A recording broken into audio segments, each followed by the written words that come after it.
नमस्कार. आजच्या hello doctor कार्यक्रमात मी डॉक्टर चेतन दिलीप साळुंखे आपल्या सर्वांचं मनपूर्वक स्वागत करतो.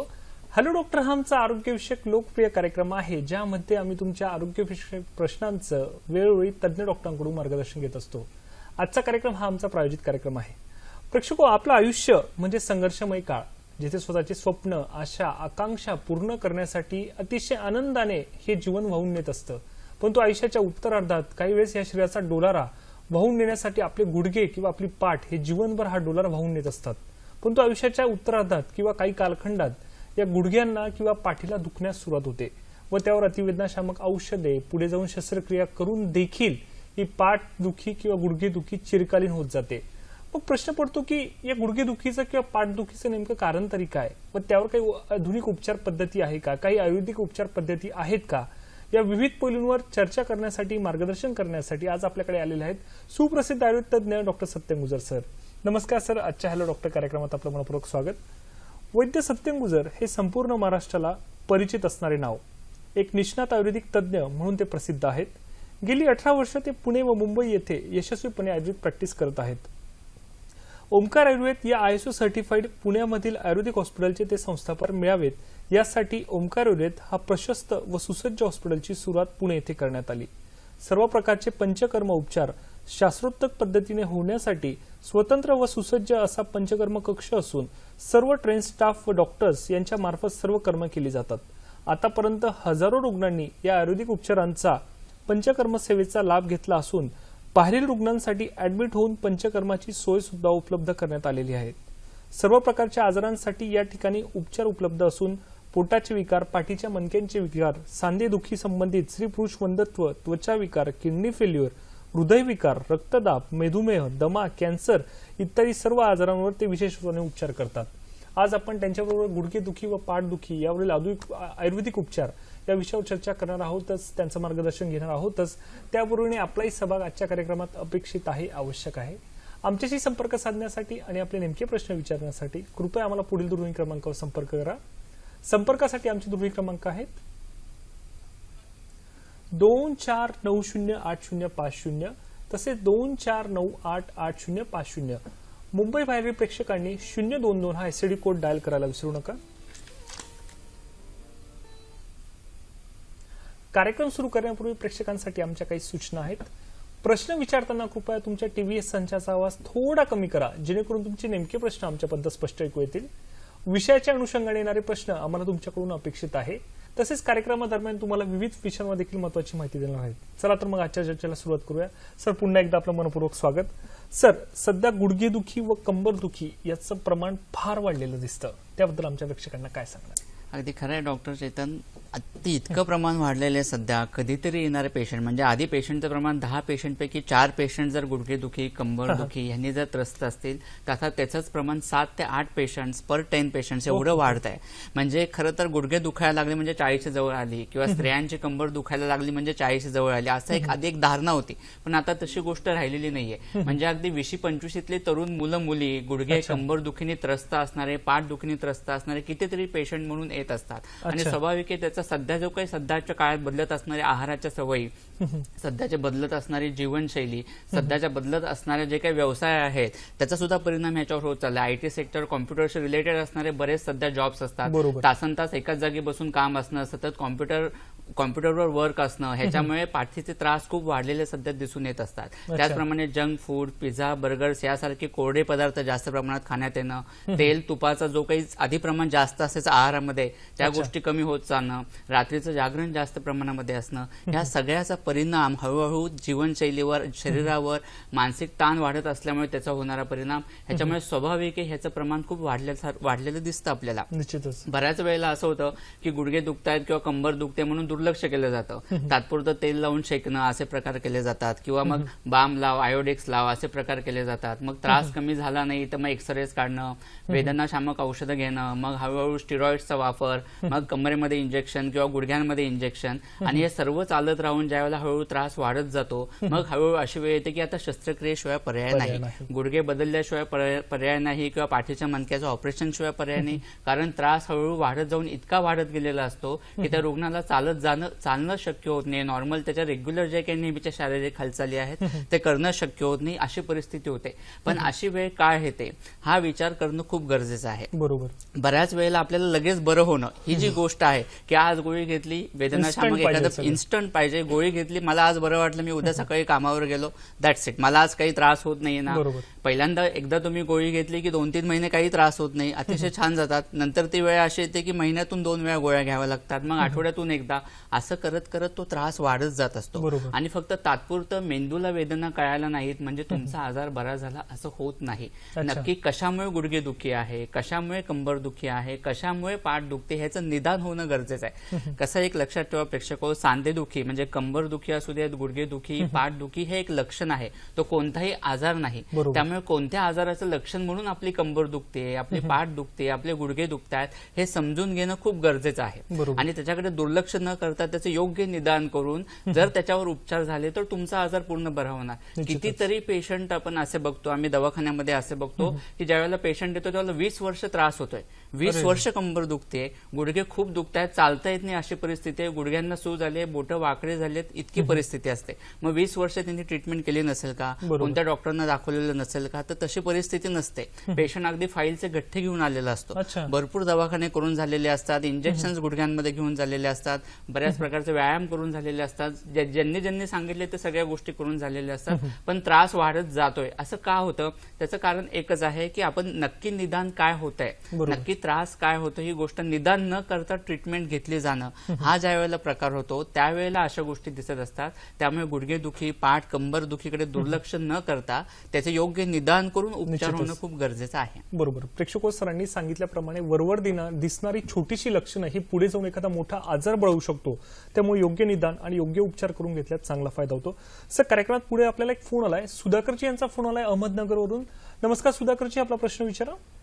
हो, ते पाठीचे ना सर, ते मनके दुखू राहिलेत ना 1 वर्षापासून, तर पडलेलो आहे मी विहिरीमध्ये. बर, वय किती आहे तुमचं आता? वय वय किती आहे? वय 36 आहे. पडल्यानंतरच त्रास सुरू झाला का? हो, पडल्यानंतर त्रास सुरू झालेला आहे, ऑपरेशन झालेले तसे 2-3, पण मनके तुमचे काही नाही येत. अच्छा, ओके, ठीक आहे. सर, काय सांगणार? कसं आहे, बऱ्याच पेशंटमध्ये पाठीच्या मणक्याच्या बाबतीत मध्ये सुद्धा शरीरामध्ये बदल होऊन त्याचा पाठीच्या मणक्यांवर परिणाम होऊन दुखणं ही गोष्ट वेगळी आहे. पण त्यांच्या बाबतीत तसं नाहीये. आघात झाल्यानंतर, पडल्यानंतर ज्या वेळेला त्रास, पाठीच्या मणक्यांचे त्रास सुरू होणे खूप कॉमनली दिसतं.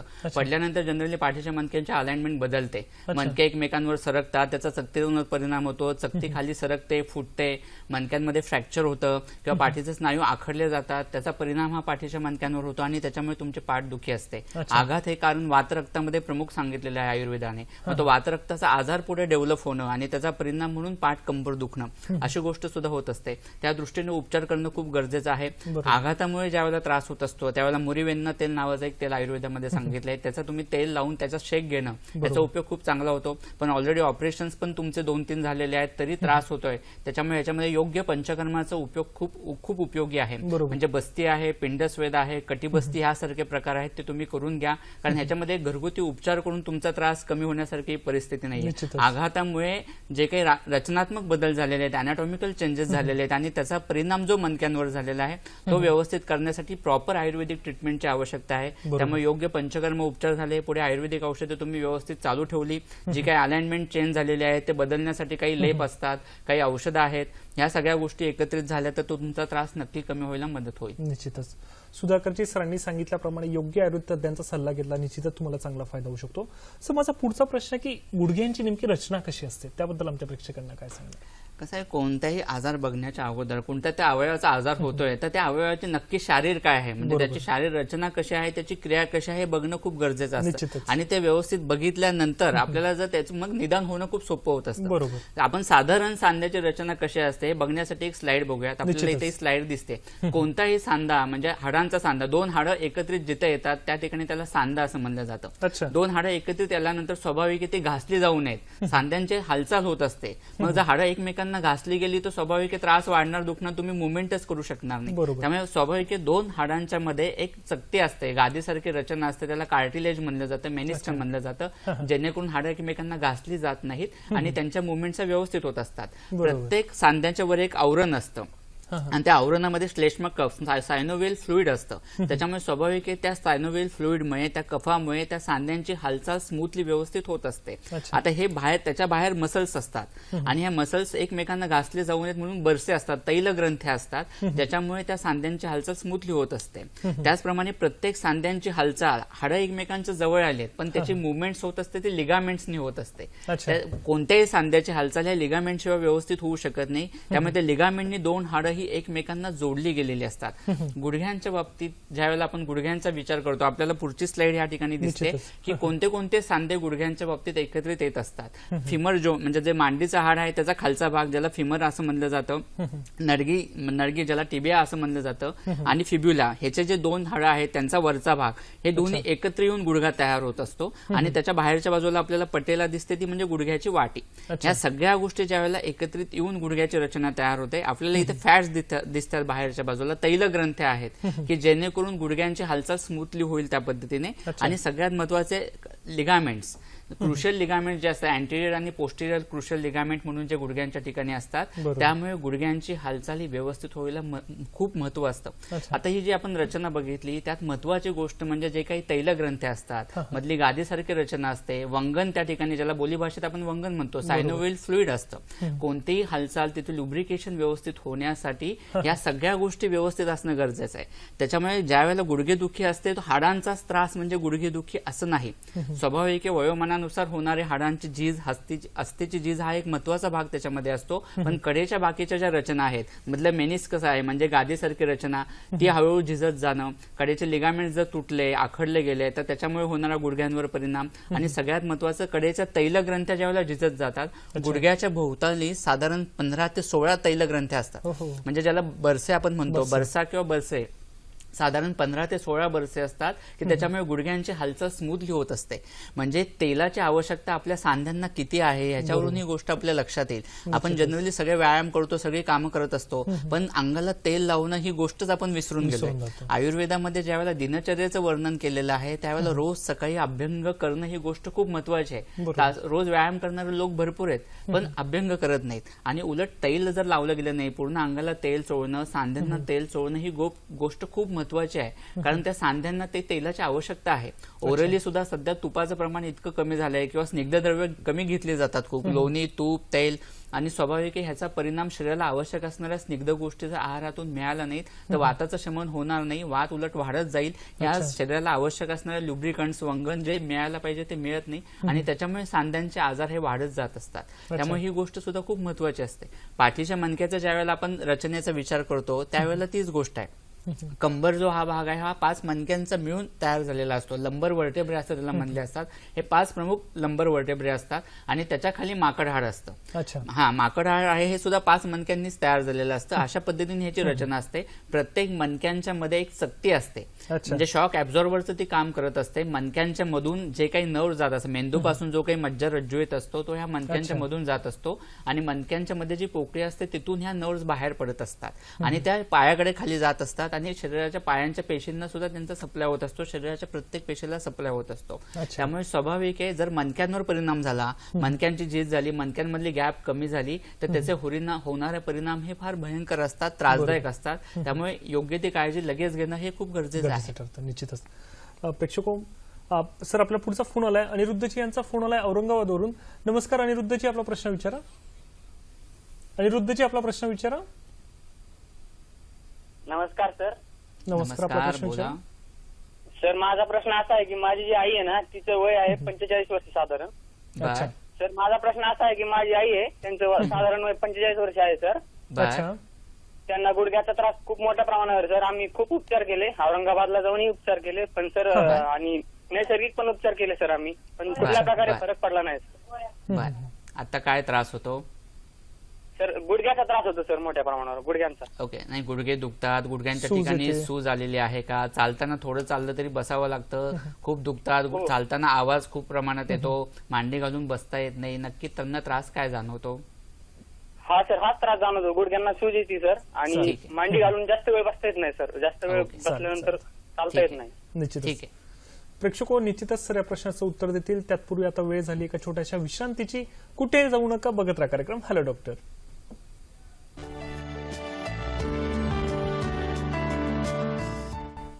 ब्रेक नंतर पुन्हा एकदा आमच्या सर्व प्रेक्षकांचं मनपूर्वक स्वागत आहे. प्रेक्षको, मला माहिती तुम्हाला देखील आजच्या तज्ञांना बरेच प्रश्न विचारायचे असतील. माझी देखील सरांसोबतची चर्चा अशीच चालू राहणार आहे. परंतु तुम्हाला माहिती आहे का, किवी नावाचं फळ आपल्या शरीरासाठी किती महत्त्वपूर्ण आहे? किवीमध्ये मुख्यतः vitamin C, vitamin K, dietary fibres प्रचुर प्रमाणात असतात. तसेच त्यामध्ये सेरोटोनिन नावाचा घटक असतो. त्यामुळे आपली डायजेस्टिव्ह सिस्टीम देखील चांगली असते. सर, ब्रेक नंतर पुन्हा एकदा आपलं मनपूर्वक स्वागत आहे. सर, ब्रेकमध्ये जाण्यापूर्वी अनिरुद्धजी यांचा फोन आला होता की आईचं वय 46 आहे आणि गुडघेदुखी चालू झालेली आहे. काय सांगणार सर त्याबद्दल? कसं आहे, त्यांनी जी लक्षण आता सांगितलं आहे तो टिपिकल सांधीवाताचा जो त्रास आहे तसा तो तुमचा त्रास आहे. वयोमानानुसार जी काही झीज झाली आहे, 45 हे काही खूप जास्त वय नाही की इतक्या मोठ्या प्रमाणात झीज होईल, पण अगोदर ही झीज होऊ शकते. स्त्रियांच्या बाबतीत ही गोष्ट जास्त होते. अगोदर मे बी पहिल्या झालेल्या तर त्यांचा इतिहास आपल्याला माहित नाही, पण अगोदरचे जे काही परिणाम झालेले असतात त्याच्यामुळे झीज लवकर होणं, गुडघ्यांची सांध्यांची झीज याचा परिणाम म्हणून तो त्रास त्यांना होतोय. ऑलरेडी बरेच दिवस त्रास आहे, त्याच्यामुळे घरगुती उपचारांनी त्यात कितपत उपयोग होईल ही शंका आहे. त्यामुळे आधी योग्य पंचकर्म तुम्ही करून घ्या. बस्ती, जानुधारा, जानुबस्ती यासारखे पंचकर्म उपयोग आहेत, त्याचा उपयोग खूप चांगल्या पद्धतीने होईल. महानारायण तेलासारखी तेल तिथे लावण्यासाठी वापरणं, त्याची धार धरणं याचा उपयोग सुद्धा खूप चांगल्या पद्धतीने होतो. गंधतेल नावाचं औषध मिळतं. जर झीज गुडघ्यांची खूप जास्त प्रमाणात झालेली असेल तर झीज भरून येण्याच्या दृष्टीने ते रोज पाव चमचा 1 कप गरम पाण्यामध्ये तुम्ही घ्यायला सुरुवात केली तरी चालू शकेल. पण हे सर्व करून सुद्धा जर त्रास कमी होत नसेल तर प्रॉपर आयुर्वेदिक ट्रीटमेंट घेणं केव्हाही चांगलं, जेणेकरून त्यांचा त्रास वाढत जाऊन अगदी शस्त्रकर्मापर्यंत जाण्याची वेळ आली असं न होता आताच योग्य ट्रीटमेंट झाली तर त्रास कमी व्हायला मदत होऊ शकेल. बरोबर, निश्चितच. अनिरुद्धजी सरांनी सांगितल्याप्रमाणे की पूर्वलक्षणांवर जर अतिशय योग्य प्रमाणाने जर निदान होऊन उपचार झालाच त्याचा चांगला फायदा होऊ शकतो. सर, माझा पुढचा प्रश्न की गुडघेदुखी, कंबरदुखी याचं नेमकी कारण काय सर? त्याबद्दल आमच्या प्रेक्षकांना काय सांगणार? अतिशय महत्वाची गोष्ट आहे, कारण आता असंच आपण बघितलं की गुडघे दुखणं असू देत, कंबर दुखणं असू देत, पाठदुखी हे कोणत्या तरी आजाराचं लक्षण म्हणून जाणवणार असतं. तो कोणताही आजार नाहीये. त्याच्यामुळे नक्की कोणता त्रास आहे, कशामुळे तो त्रास होतो हे बघणं गरजेचं आहे. म्हणजे योग्य निदान झालं तर प्रॉपर ट्रीटमेंट व्हायलाही मदत होत असते. ज्या वेळेला आपण गुडघेदुखीचा, कंबरदुखीचा, पाठदुखीचा विचार करत असतो त्यावेळेला तो प्रामुख्याने 2 पद्धतीने करणं गरजेचं आहे. म्हणजे प्रत्यक्ष कारण आणि अप्रत्यक्ष कारण. प्रत्यक्ष कारणामध्ये म्हणजे गुडघ्यांवरच डायरेक्ट होणारा परिणाम, पाठीवर, कमरेवरच होणारा परिणाम आणि त्याच्यामुळे दिसणारी लक्षणं, त्याच्यामुळे होणारे आजार. म्हणजे ज्यावेळेला आपण गुडघ्यांचा विचार करतो प्रामुख्याने पहिला जो आजार आपल्या डोळ्यासमोर येतो तो म्हणजे संधिवात. सांध्यांचे झीज मोठ्या प्रमाणात होणं, मधलं वंगण कमी होत जाणं, हाडांचे झीज होणं आणि त्याच्यामुळे गुडघेदुखी जाणवणं. कडेचे जे लिगामेंट्स असतात, गुडघ्यांची प्रॉपर मुवमेंट होत असते ते लिगामेंट्समुळे होत असते. जर कोणता तरी मार लागला, ऍक्सिडेंट झाला, हे लिगामेंट तुटले किंवा स्पोर्ट पर्सन जे असतात, खेळणारे जे लोक असतात जास्त प्रमाणात, त्यांच्यामध्ये जनरली हा लिगामेंट इंजुरी कॉमन असतात. तर ह्या कडेच्या दोऱ्या तुटल्या तर त्याच्यामुळे स्वाभाविक गुडघेदुखी हे लक्षण दिसत असतं. मधल्या मेनिस्कसला जर टेअर झालं, मधले म्हणजे 2 गुडघ्यांच्या हाडं जे आहेत त्यांच्यामधली जी गादी असते ती झिजली गेली किंवा तुटली गेली तर त्याच्यामुळे गुडघेदुखी हे लक्षण दिसतं. आता जे कडेच्या तैलग्रंथी असतात, बरसे ज्याला म्हणलं जातं, त्यांच्या ठिकाणी जर सूज असेल तर त्याच्यामुळे गुडघे दुखतात. गुडघ्यांच्या भोवती जो मांसल भाग असतो आणि जो हाडांना जोडला जातो, ती जी दोरी असते त्याला टेंडोन असं म्हणलं जातं. त्या ठिकाणी जर सूज असेल तर त्या टेंडोनायटिसमुळे सुद्धा गुडघे दुखले जातात. काही वेळेला गुडघ्यांच्या भोवती जे मांसल भाग असतो, बऱ्याच वेळेला पेशंट ज्या वेळेला येतो त्यावेळेला आमचे गुडघे दुखतायत असं म्हणून येतो, पण त्याचे प्रत्येकाचे गुडघे दुखण्याची जागा कोणती आहे ही गोष्ट सुद्धा खूप महत्वाची असते. त्यानुसार सुद्धा निदान होत असतं. तर ते स्नायू आखडले जाणं, त्याच्यामुळे गुडघेदुखी हे लक्षण दिसत असतं. ही प्रत्यक्ष कारणं झाली. ज्यावेळेला आपण पाठ आणि कंबरदुखी याचा विचार करतो त्यावेळेला स्पॉन्डिलायटिस म्हणजे मणक्यांना सूज येणं, लंबर व्हर्टिब्रेला सूज येणं किंवा मानेच्या मणक्यांना सूज येणं, त्याच्यामुळे मान, पाठ, कंबर दुखणं. स्पॉन्डिलोसिस जो प्रकार असतो, म्हणजे जसा गुडघ्यांचा संधिवात असतो तसं ज्या मणक्यांचे सांधे, ज्या म्हणजे मणके ज्या सांध्यांनी जोडले जात आहेत त्यांचा संधिवात असणं, त्यांची झीज असणं, त्याच्यामुळे त्रास होणं. त्याचप्रमाणे मधली चकती असते, 2 मणक्यांच्या मधली चकती तुटणं, खाली सरकणं, त्याचा होणारा परिणाम. मणक्यांचा टीबी असू देत किंवा काही कंजेनायटल डिसीज असतात लहान मुलांना आणि त्याच्यामुळे होणारा मणक्यांवर परिणाम, मणक्यांच्या टीबीमुळे होणारा त्रास, अशी प्रत्यक्ष कारणं असतात. आघातामुळे म्हणजे ऍक्सिडेंट झाला, डायरेक्ट ऍक्सिडेंट झाल्यामुळे मणक्यांवर जो काही दाब पडतो त्याच्यामुळे ते मणके तुटतात, मागे सरकतात, मग मधली नर्व जी असते ती दबली जाते, कॉम्प्रेस होते, मग त्याच्या खाली पॅरालिसिस होणं हे खूप कॉमनली दिसणारं लक्षण असतं. तर हे डायरेक्ट होणारे परिणाम असतात. आणि अप्रत्यक्ष कारण ही सुद्धा खूप महत्वाची आहेत. म्हणजे 40 ते 50% पेशंट हे डायरेक्ट त्या आजारामुळे म्हणजे त्या सांध्यांमध्ये अॅनाटॉमिकल बदल झालेला आहे, गुडघ्यांमध्ये बदल झालेले आहे, तिथल्या रचनेमध्ये विकृती आहे किंवा पाठीच्या मणक्यांमध्ये विकृती आहे, त्याच्यामुळे होणारे आजार. पण जी अप्रत्यक्ष कारणं असतात की इतर आजारांचा परिणाम म्हणून जो काही गुडघ्यांवर होतोय, पाठीच्या मणक्यांवर होतोय आणि त्याच्यामुळे दिसणारे गुडघेदुखी, पाठदुखी हे लक्षण. आणि हे बऱ्याच वेळेला होतं. ज्यांची गुडघेदुखी कॉमनली बरेच दिवस आहे किंवा पाठ कंबर दुखते, एक्सरे सगळे नॉर्मल येत आहेत, MRI मध्ये कुठेही काही येत नाहीये, रचनात्मक विकृती नाहीये, तेव्हा नक्की समजावं की दुसऱ्या कोणत्या तरी कारणांमुळे आपल्याला हा त्रास होतोय. मग ते नक्की कोणतं कारण आहे त्याचं निदान होणं हे सुद्धा खूप महत्वाचं असतं. याच्यामध्ये बरीच कारणं आहेत. म्हणजे अगदी महास्त्रोतसांपासून म्हणजे अन्न व स्त्रोतसाशी पचनाशी संबंधित विकृती आहे हे तर खूप कॉमनली गोष्ट आहे. ज्या वेळेला तुम्हाला कोणतेच तुमच्या टेस्ट सगळ्या नॉर्मल येतात पण गुडघेदुखी असते, कंबरदुखी असते, त्यावेळेला अस्थि व स्त्रोतसांच्या ठिकाणी हाडं तयार होण्याचं काम व्यवस्थित होत नसतं आणि हे सूक्ष्म पचनाशी संबंधित विकृती असते. त्यामुळे ज्यांना पचनाचा त्रास वर्षानुवर्ष आहे, ज्यांचं पचनच व्यवस्थित होत नाहीये, त्याचा परिणाम म्हणून सुद्धा गुडघेदुखी, कंबरदुखी असू शकते. बरोबर, निश्चितच. म्हणजे प्रेक्षक आपण असं म्हणू शकतो की पूर्वलक्षणांकडे जर दुर्लक्ष झालं तर एखादा दुसरा आजार देखील बळू शकतो, आपण असं म्हणू शकतो. तसं या गुडघेदुखी आणि कंबरदुखी अजून काही कारण सांगता येतील का आमच्या प्रेक्षकांना? अगदी जे आपण आता बोलत होतो की गुडघेदुखीमध्ये ज्यावेळेला आपण पचनाचा विचार करतो, आयुर्वेदाने सर्व रोगा हा सर्वेपी मंदेग्नो असं म्हणलेलं आहे. म्हणजे आग्नेची पचनशक्ती कमी होणं हे सगळ्याच आजारांमागे प्रमुख कारण आहे. तुम्ही ज्यावेळेला आहार घेता त्यावेळेला त्याचं पचन होतं, आवश्यक असणारा भाग शोषला जातो, नको असणारा भाग मलभाग म्हणून बाहेर टाकला जातो. पण ज्या वेळेला जो अन्नभाग शोषला गेलेला आहे त्याचं जर इतर धातूंमध्ये रूपांतर व्यवस्थित झालं नाही तर स्वाभाविक आहे त्याचा धातू म्हणजे रस, रक्त, मांस, मेद, अस्थि, मज्जा, शुक्र त्यातला अस्थि हा जो काही आहे तो 6वा धातू तयार होतो, 5वा धातू. तिथपर्यंत पोहोचण्यासाठी आधी व्यवस्थित पहिल्या धातूंचं पोषण व्यवस्थित व्हायला पाहिजे, म्हणजे हाडांचं पोषण व्यवस्थित होत असतं. जर तुमच्या पचनाच्या विकृती असतील, तुमच्या चुकीच्या पद्धतीने आहाराच्या सवयी ज्या चुकीच्या आहेत, जेवणाच्या वेळा रेग्युलर नाहीयेत, कोरडं अन्न जास्त प्रमाणात खाल्लं जात आहे किंवा भुकेपेक्षा जास्त आहार घेतला जातोय, मग तो पचला जात नाही असं होतं आणि तो पचला गेला नाही तर तो आमविष तयार होतो. मग चिकट जो काही आमविष तयार होतो स्वाभाविक आहे त्याच्यामुळे तयार होणार श्लेष्मक पण व्यवस्थित तयार होत नाही, हाडांचं पोषण व्यवस्थित होत नाही.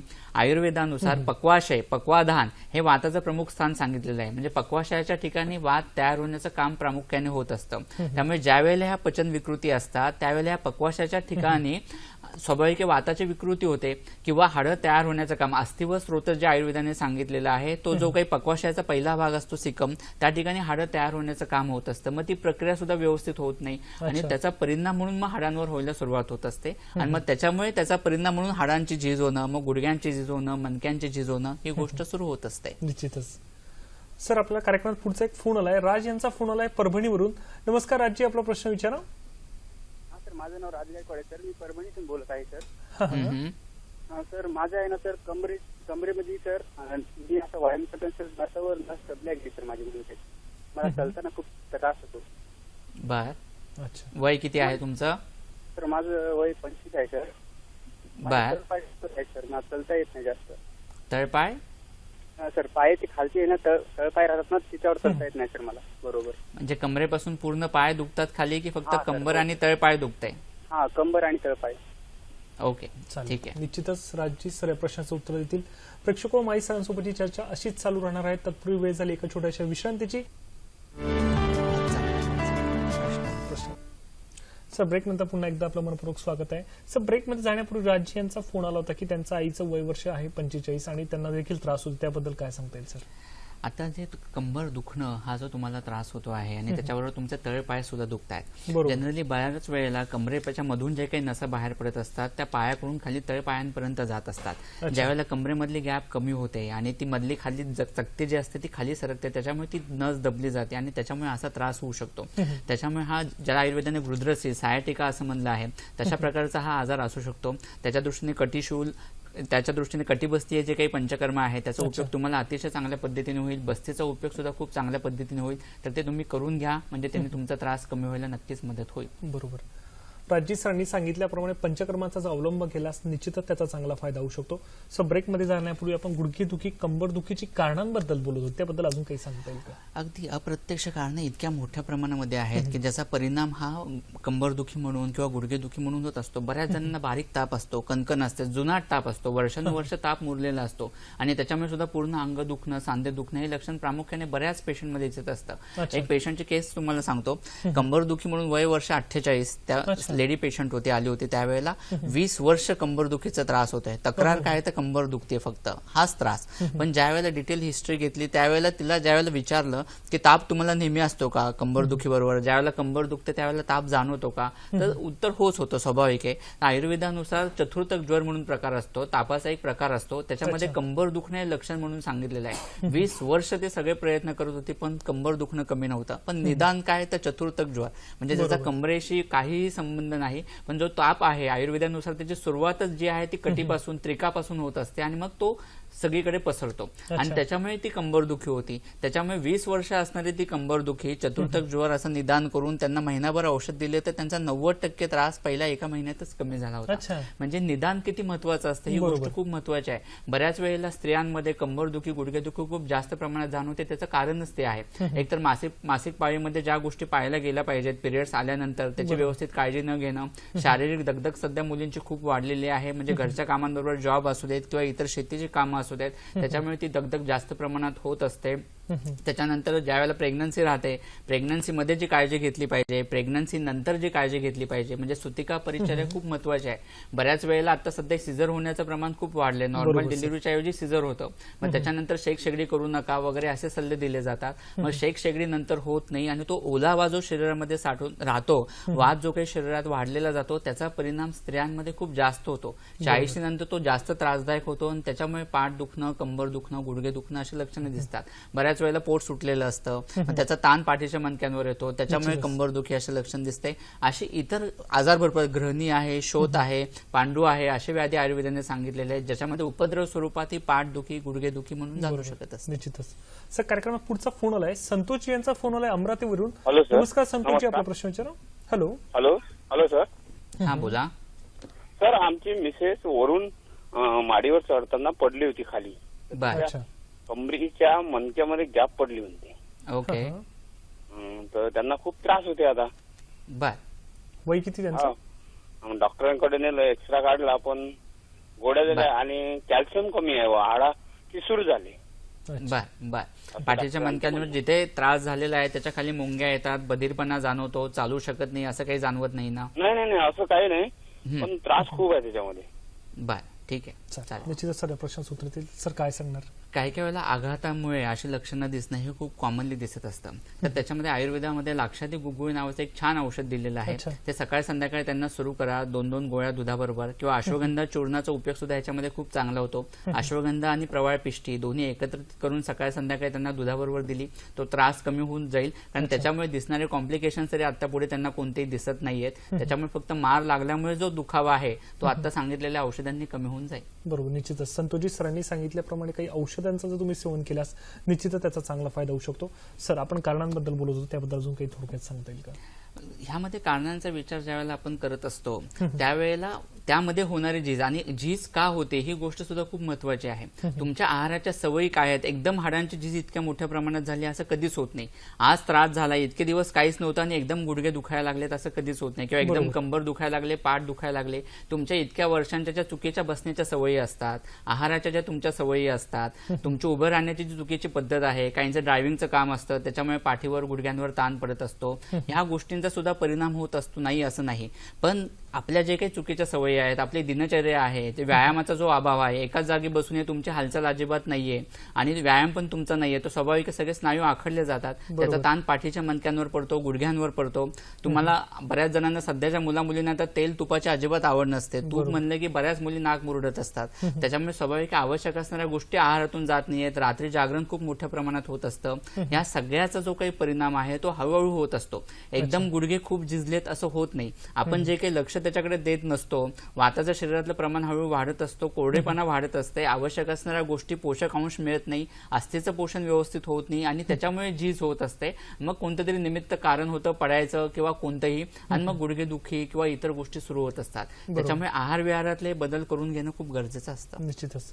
सर कार्यक्रमात माझा पुढचा प्रश्न आहे की गुडघेदुखी कंबरदुखी होण्यामागचं आपण निदान नेमकं कसं करू शकतो सर? त्या निदानाबद्दल आपण काय अतिशय सांगाल? खूप महत्वाचा आणि चांगला प्रश्न आहे. बऱ्याच वेळेला काय होतं, पेशंट येतो त्यावेळेला पाय दुखतायत, गुडघे खूप प्रमाणात दुखतायत, पण गुडघे दुखतायत म्हणजे नक्की कुठे दुखतंय हाच प्रश्न असतो. बरोबर. कारण काहींना फक्त गुडघ्याचे डोळे दुखत असतात, काहींना मागे लवणीमध्ये दुखत असतं. पेशंटला त्रास कोणताही होत असला तरी तो गुडघे दुखते असंच सांगतो. निश्चितच. पण नक्की गुडघ्यामध्ये कुठे दुखताय, कुठला भाग दुखतोय ह्याच्यावरनं निदान करणं खूप सोपं असतं. काहींना गुडघे दुखतात म्हणजे वरचा गुडघ्याचा मांसल भाग असतो तो दुखत असतो.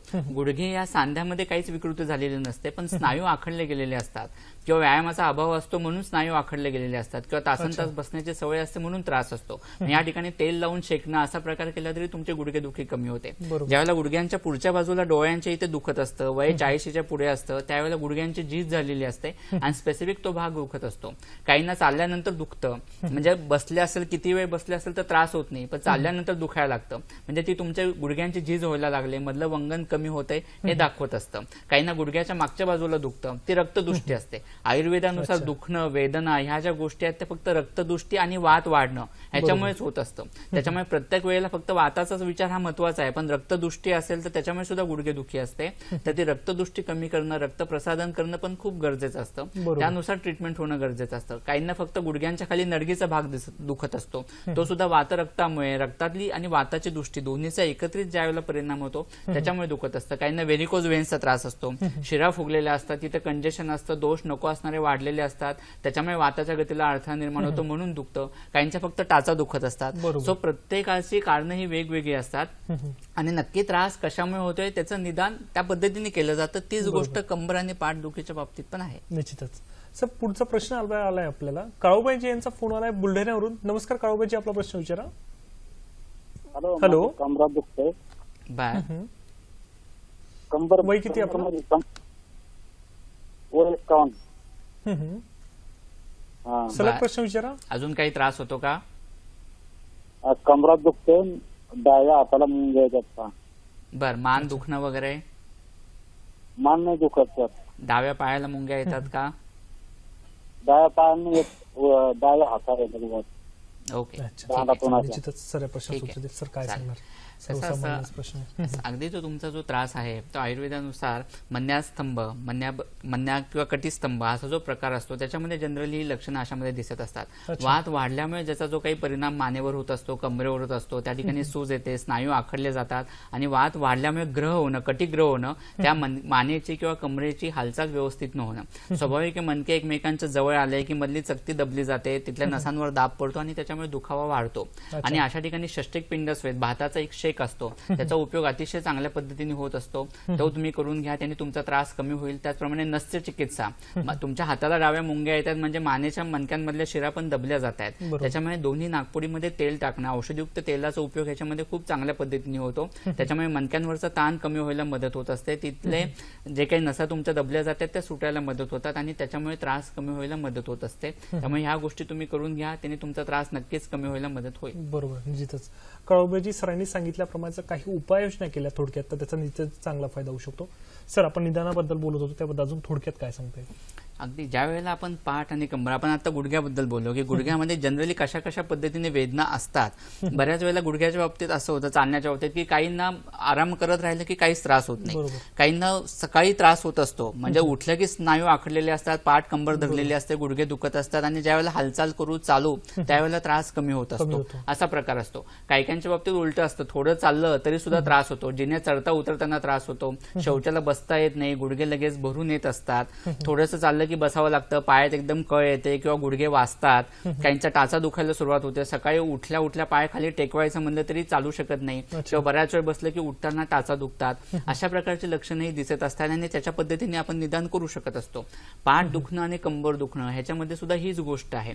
इतर आजारांमुळे ज्यावेळेला लक्षण असतं त्यावेळेला बऱ्याच वेळेला स्नायू आखडले जाणं, मान, पाठ किंवा कंबर हे एक दोरखंडासारखे जाड स्नायू असतात आणि ते पाठीच्या मणक्याला बांधले गेले असतात.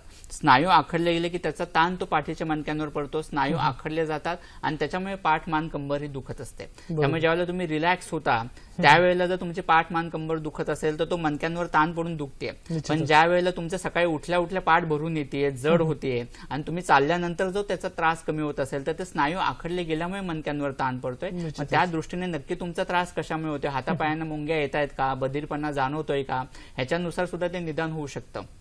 रुग्णाची चाल कशी आहे, आयुर्वेदानुसार गुदरसी जे सांगितलेले आहे, सायाटिकामध्ये गृदवत गिधाडासारखी चाल असते, रुग्ण एक पाय खाली टेकू शकत नाही.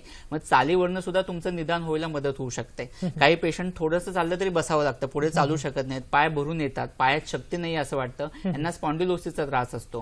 म्हणजे मधल्या मणक्यांचे जे काही सांधे आहेत ते झिजले गेलेले असतात म्हणून त्रास होत असतो. निश्चितच प्रेक्षको, माईसांसोबतची चर्चा अशीच चालू राहणार आहे. तत्पूर्वी आता वेळ झाली एका छोट्याशा विश्रांतीची.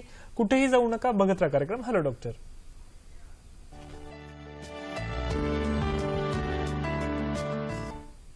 ब्रेक नंतर पुन्हा एकदा आमच्या सर्व प्रेक्षकांचं मनपूर्वक स्वागत आहे. प्रेक्षको, आता पाहू पुढील हॅलो डॉक्टरचे कार्यक्रम कोणते आहेत ते.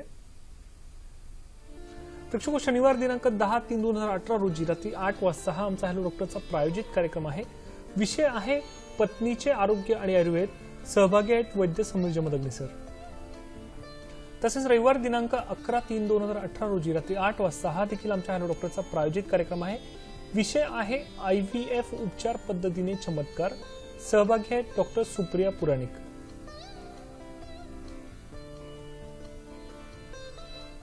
प्रेक्षको, आजच्या विषयासंबंधित जर आपले काही प्रश्न असल्यास आपण ईमेलद्वारे देखील आमच्याशी संपर्क साधू शकतात, जेणेकरून कार्यक्रमाच्या पुढील भागात आम्ही त्या प्रश्नाचं उत्तर देण्याचा प्रयत्न करू. सर, ब्रेक नंतर पुन्हा एकदा आपलं मनपूर्वक स्वागत आहे. सर, माझा पुढचा प्रश्न आहे की गुडघेदुखी हे लक्षण नेमकं कोणकोणत्या आजारांमध्ये आढळतं, त्या आमच्या प्रेक्षकांना काय सांगा. गुडघेदुखीचा विचार ज्यावेळेला आपण करतो त्यावेळेला प्रामुख्याने पहिला दिसणारा आजार म्हणजे संधिवात. 40 नंतर 50 नंतर वात शरीरामध्ये वाढायला सुरुवात होते आणि स्वाभाविक वात वाढला की त्याची झीज, वातामुळे ही झीज व्हायला सुरुवात होते. शरीरात नवीन कोणतीही गोष्ट तयार होत नाही, उलट झीज होत असते. वात हा अस्थिच्या आश्रयाने राहतो, त्यामुळे स्वाभाविक वाताचा परिणाम हा अगोदर हाडांवर व्हायला सुरुवात होते. हाडांची झीज होते, गुडघ्यांची झीज होते, मणक्यांची झीज व्हायला सुरुवात होते. गुडघ्यांची झीज होते फक्त असं नाहीये, तर वात वाढला की मधला श्लेष्मक कफ कमी होणार, सायनोव्हेल फ्लुइड कमी होणार, तिथलं वंगण कमी होत जाणार. त्यामुळे वंगण कमी होणार, मधलं कार्टिलेज कमी होणार, गादीची झीज व्हायला सुरुवात होते, कडेंच्या खुर्च्यांची झीज होते, तैलग्रंथी जे असतात, बरसे असतात, त्यांची हळूहळू झीज व्हायला लागते. आणि स्वाभाविक मग गुडघे वाजणं, गुडघे दुखायला लागणं, थोडे चाललं तरी गुडघे भरून येणं, गुडघे दुखणं, खाली शौचाला बसताना त्रास होणं, या सगळ्या गोष्टी व्हायला सुरुवात होत जाते. आणि झीज वाढत गेली आणि झीज खूप प्रमाणात वाढून मधली गादी जर पूर्णतः झिजली गेली, तिथं जर स्पर्स वाढले म्हणजे नको असणारी हाडांची वाढ झाली तर ते एकमेकांना घासले जातात आणि रुग्णाला थोडं चालणं सुद्धा असंही होत जातं. गुडघ्यांनंतर जे काही कमरेचं हाड असते, हिप जॉईंट असते, वंशन संधी, त्याची पण झीज जास्त प्रमाणात होत असते. तसाच परिणाम पाठीच्या मणक्यांवर पण होत असतो. ह्याच्यानंतर दिसणारा कॉमनली आजार जो आहे तो रक्तवात, वातरक्त. ह्याचा स्पेक्ट्रम खूप मोठ्या प्रमाणात आहे. म्हणजे आधुनिक शास्त्रानुसार कितीतरी सांगितलेले गुडघ्यांशी संबंधित जे आजार आहेत त्याचा समावेश या वातरक्तामध्ये होत असतो. तुमचा RA पॉझिटिव्ह असू देत, ऱ्युमॅटॉइड आर्थरायटिस असू देत, ऱ्युमॅटिक फिवर असू देत, SLE सारखे ऑटो इम्युन डिसीज असू देत, कितीतरी ऑटो इम्युन डिसीजमध्ये सांधेदुखी, गुडघेदुखी हे कॉमनली दिसत असतं. आणि या सगळ्याचा समावेश हा वातरक्तामध्ये होत असतो. मग त्या ठिकाणी तुम्हाला स्क्लेरोडर्मा सारखे आजार कोणतेही असू देत किंवा जो पाठीच्या मणक्यांशी संबंधित असणारा आजार असतो, HLA-B27 त्याच्यामध्ये पॉझिटिव्ह येत असतो, तो असणारा आजार असू दे, तो वातरक्तामध्येच येत असतो. त्याच्यामुळे हे वातरक्ताचे जो स्पेक्ट्रम खूप मोठा आहे. याच्यामध्ये जनरली हातांची बोटं अगोदर दुखायला सुरुवात होत असते, मग नंतर हळूहळू घोटे दुखणं, गुडघे दुखणं, ह्याच्यावर त्याचा परिणाम वाढत जात असतो. हातांच्या बोटांच्या इथे सूज येते, गुडघ्यांच्या इथे सूज जास्त प्रमाणात असते, बारीक ताप असतो, कणकण असतो. आणि हा आजार जे आहेत वातरक्तामधले ते थोडेसे त्रासदायक असतात, कारण पिन पॉइंट उपचार होणं गरजेचं असतं, नक्की निदान होणं गरजेचं असतं, रक्ताच्या दृष्टीने पण विचार करणं खूप गरजेचं असतं. त्याच्यामुळे याच्यामध्ये बस्ती, रक्तमोक्षण या पंचकर्म उपचारांचा उपयोग खूप चांगल्या पद्धतीने होत असतो. आमवात नावाचा जो आजार आहे त्याच्यामध्ये सुद्धा कॉमनली हे गुडघेदुखी किंवा इतर सांधे दुखणे लक्षण दिसत असतं. ह्याच्यामध्ये तुमची पचनशक्ती व्यवस्थित नसल्यामुळे जे काही आमविष तयार होतं ते रक्तामार्फत गुडघ्यांपर्यंत येणं, सांध्यांपर्यंत येणं आणि त्याच्यामुळे तिथं उष्ण स्पर्श असणं, दुखणं जास्त प्रमाणात असणं, अशा प्रकारचे लक्षणही जाणवत असतात. बऱ्याच वेळा लिगामेंट्सला टेअर गेल्यामुळे, आघातामुळे होणारे आजार, मेनिस्कस टेअर झाल्यामुळे या ठिकाणी रचनात्मक बदल जे काही होतात त्याच्यानुसार मग उपचार होणं गरजेचं आहे. मग तिथे पत्रपोटली स्वेद असू देत, पिंडस्वेद असू देत, बस्ती असू देत आणि त्याच्याबरोबर शमन औषधं, रक्तमोक्षण, जळवा लावणं ह्याचा उपयोग अतिशय चांगल्या पद्धतीने होत असतो. हे प्रामुख्याने आजार आहे म्हणजे ज्याचा परिणाम हा गुडघ्यांवर दिसत असतो. बरोबर, निश्चितच. सर माझा पुढचा प्रश्न की गुडघेदुखी झालं, कंबरदुखी, पाठदुखी ही लक्षणं नेमकं कोणत्या आजारात दिसतात? कंबर दुखणं आणि पाठ दुखणं याचा विचार सुद्धा दोन पद्धतीने होणं गरजेचं आहे. जसं आपण म्हटलं प्रत्यक्ष त्या मणक्यांवर होणारा परिणाम, मणक्यांची झीज होते, गुडघ्यांची जशी झीज होते तशी मणक्यांची झीज होते. ज्यावेळेला मणक्यांना सूज येते, स्नायू आखडले जातात, त्यावेळेला त्याला स्पॉन्डिलायटिस असं म्हणलं जातं. ज्यावेळेला मणक्यांची झीज होते त्यावेळेला त्याला स्पॉन्डिलोसिस असं म्हणलं जातं. मणक्यांची झीज मोठ्या प्रमाणात होत गेली की स्वाभाविक आहे त्यांच्यातली गॅप कमी होते, मग मधली गादी दबली जाते, मग ती खाली सरकते आणि ती खाली सरकल्यामुळे नसा दबल्या जातात. त्याच्यामुळे डिस्कवर होणारा परिणाम, डिस्क तुटणं, डिस्कची झीज होणं, मधलं न्यूक्लियस खाली येणं, अॅन्युलस ब्रेक करून, अशा प्रकारच्या गोष्टी ह्या हळूहळू मणक्यांवर होत असतात. ज्या वेळेला इतर गोष्टींचा परिणाम होतो म्हणजे आघातामुळे मणके तुटणं, फ्रॅक्चर्स होणे सुद्धा खूप कॉमनली दिसत असतात आणि त्याच्यामुळे जर नस तुटली तर त्याचे दिसणारे लक्षणे त्रासदायक असतात, कारण त्याच्यामुळे खाली पॅरालिसिस होण्याची शक्यता सुद्धा खूप जास्त असते. मग या ठिकाणी युद्ध पातळीवर आपल्याला उपचार करणं हे खूप गरजेचं असतं. जर मणक्यांचा टीबी असेल तर त्याची सुद्धा ट्रीटमेंट ही बदलत असते. म्हणजे मणक्यांच्या अस्थीचा विचार करण्याबरोबरच आपल्याला राजयक्ष्माप्रमाणे ट्रीटमेंट त्या ठिकाणी करणं हे खूप गरजेचं असतं. निश्चितच सर, याबद्दल आपण चर्चा करूच. तत्पूर्वी आता वेळ झाली आजच्या आरोग्य सल्ल्याची. बघूयात आजचा आरोग्य सल्ला काय ते. आजचा आरोग्य सल्ला आहे, सर्वांगाला तेल लावण्याची रोज सवय ठेवल्यास सांध्याचे आजार टाळू शकतात. गुडघेदुखी, पाठदुखीमध्ये पंचकर्मादी उपायांचा अवलंब करावा. नियमित चालणे, हलका व्यायाम, प्राणायाम यांचा चांगला फायदा होतो. प्रेक्षक आता पाहू आजच्या कार्यक्रमाचा पुनःप्रक्षेपण कधी आहे ते. आजचा आमचा हॅलो डॉक्टरचा कार्यक्रम हा प्रायोजित कार्यक्रम होता. त्याचं पुनःप्रक्षेपण हे सोमवार दिनांक 19/3/2018 रोजी सकाळी 11 वाजता आहे. सहभागी आहेत डॉक्टर सत्यम गुजर सर आणि विषय आहे गुडघेदुखी, पाठदुखी आणि आयुर्वेदिक उपचार. सकाळी 11:30 वाजता आहे आमचं पुनःप्रक्षेपण. प्रेक्षक, आजचा कार्यक्रम तुम्हाला कसा वाटला हे देखील आम्हाला जाणून घ्यायची इच्छा आहे. तसेच ज्या डॉक्टरांना आमच्या हॅलो डॉक्टर कार्यक्रमात प्रायोजित कार्यक्रम करायचा असल्यास त्यांनी कृपया आमचा पत्ता नोंदवून घ्यावा. संपर्कासाठी आमचा पत्ता आहे निर्माता हॅलो डॉक्टर, दूरदर्शन केंद्र, वरळी, मुंबई 400030. आमचा ईमेल आयडी आहे hellodoctor@ddkmumbai@gmail.com. तसेच आमचं फेसबुक आणि युट्यूब पेज देखील आहे. सर माझा पुढचा प्रश्न आहे की आजकाल सायटिकाचे बरेच रुग्ण दिसतात, तर त्यामध्ये नेमकं काय लक्षणे दिसतात आणि त्यावर काही उपचार पद्धती आहे का, त्याबद्दल काय सांगणार? सायटिका म्हणजे मणक्यांचे जे शेवटचे दोन मणके असतात L4, L5 आणि कमरेचा शेवटचा मणका L5 आणि माकडाचा पहिला मणका S1, ह्याच्यातून जे काही नसा बाहेर पडत असतात ती म्हणजे सायटिक नर्व. ज्यावेळेला ही सायटिक नर्व दबली जाते, मणक्यांची झीज असू देत, मार असू देत, मधली चकती खाली सरकल्यामुळे त्या सायटिक नर्ववर दाब पडल्यामुळे जो काही परिणाम दिसतो त्याला सायटिका असं म्हणलं जातं. आयुर्वेदाने याला गृध्रसी असं म्हणलंय. गृधवत म्हणजे गिधाडासारखी चाल असते, असा रुग्ण पाय खाली टेकू शकत नाही, दुखणं जास्त प्रमाणात असतं, कारण एकच नस, बऱ्याच वेळेला एकाच पायाची नस दबली जाते. त्यामुळे किंवा उजवा पाय दुखणं, डावा पाय दुखणं, मुंग्या येणं, बधीरपणा जाणवणं, अशा प्रकारची लक्षणं दिसत असतात आणि वेदना इतक्या जास्त असतात की रुग्ण प्रॉपरली तो चालू शकत नाही.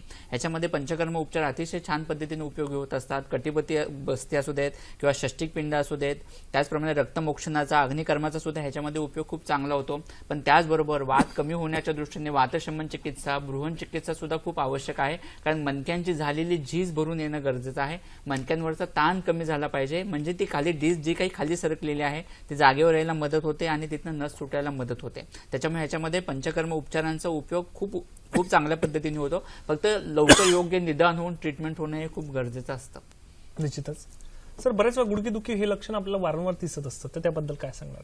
कारण बऱ्याच वेळेला गुडघेदुखीकडे दुर्लक्ष होणं हे खूप कॉमनली दिसत असतं की पाय मुरगळायला गेला असेल म्हणून दुखत असेल आणि वय जर जास्त नसेल, 35-40 मध्ये असेल तर बहुतांशी असं होतच. पण कोणताही आजार एकदम झाले असं होत नाही. गुडघ्यांची झीज एकदम झाली असं कधीच होत नाही. हळूहळूच ह्या गोष्टी होत असतात. त्याच्यामुळे ज्या वेळेला शरीर हे लक्षण दाखवतच असतं, शरीर ही धोक्याची घंटा आधी वाजवतच असतं, पण आपण त्याच्याकडे दुर्लक्ष करत असतो. केस गळायला सुरुवात होणं, स्नायू आखडले जाणं, पोट व्यवस्थित साफ न होणं, बारीक ताप कणकण असणं, अशा प्रकारचे लक्षणं पेशंटला दिसायला सुरुवात झालेली असते. अस्थींचा क्षय सुरुवात झालेली असते, पण आपल्या ती गोष्ट लक्षात येत नाही. असं होतं आपण दुर्लक्ष करत असतो. पण तसं न करता त्याच वेळेला प्रॉपर ट्रीटमेंट होणं, तुमची गुडघेदुखी असू देत, कंबरदुखी, मानदुखी कशामुळे आहे, कोणत्या आजारामुळे आहे, त्याचं निदान करून जर योग्य उपचार झाले तर पुढे त्रास वाढून शस्त्रकर्मापर्यंत वेळ आली अशी वेळ येणार नाही.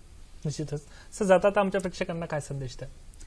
आत्ता जसं आपण सांगितलं, आहाराकडे लक्ष द्या, योग्य व्यायाम नेहमीच असणं गरजेचं आहे, पूर्ण अंगाला तेल लावणं, कारण अभ्यंग तुम्ही जर एखाद्या लाकडाला तेल लावून शेकलं तरी ते लाकूड वाकू शकतं. म्हणजे त्याचा तेल लावून शेकणे ह्याचा किती उपयोग होऊ शकतो, आणि अस्थीला वात वाढू नये म्हणून, अस्थीचं पोषण व्हावं म्हणून ह्याची खूप आवश्यकता आहे. त्यामुळे योग्य आहार, थोड्या प्रमाणामध्ये व्यायाम आणि आपली दिनचर्या व्यवस्थित ठेवणं, आजाराकडे दुर्लक्ष न करता योग्य निदान करून योग्य उपचार व्यवस्थित घेणं, अशा गोष्टी झाल्या तर कोणत्या तरी मोठ्या आजारामध्ये त्याचं रूपांतर होणार नाही. निश्चितच. प्रेक्षको, पूर्वी एक वाक्य होऊन गेलंय की परिसाच्या स्पर्शाने साक्षात लोखंडाचं सुद्धा सोन्यात रूपांतर होतं. जसे की परिसरूपी आयुर्वेदिक उपचारांनी, पंचकर्म उपचारांनी आपण गुडघेदुखी, पाठदुखी यांसारख्या जीर्ण आजारांवर आपण यशस्वी उपचार साध्य करू शकतो, ते फक्त आयुर्वेदिक उपचारांनीच. सर, आज आपण इथे आलात व आमच्या प्रेक्षकांना गुडघेदुखी, पाठदुखी व त्यावर आयुर्वेदिक उपचार या विषयावर इतकं महत्त्वपूर्ण माहिती दिली, त्याबद्दल सह्याद्री वाहिनीतर्फे व माझ्या हॅलो डॉक्टरच्या संपूर्ण टीमतर्फे मी आपला मनपूर्वक आभार व्यक्त करतो. धन्यवाद.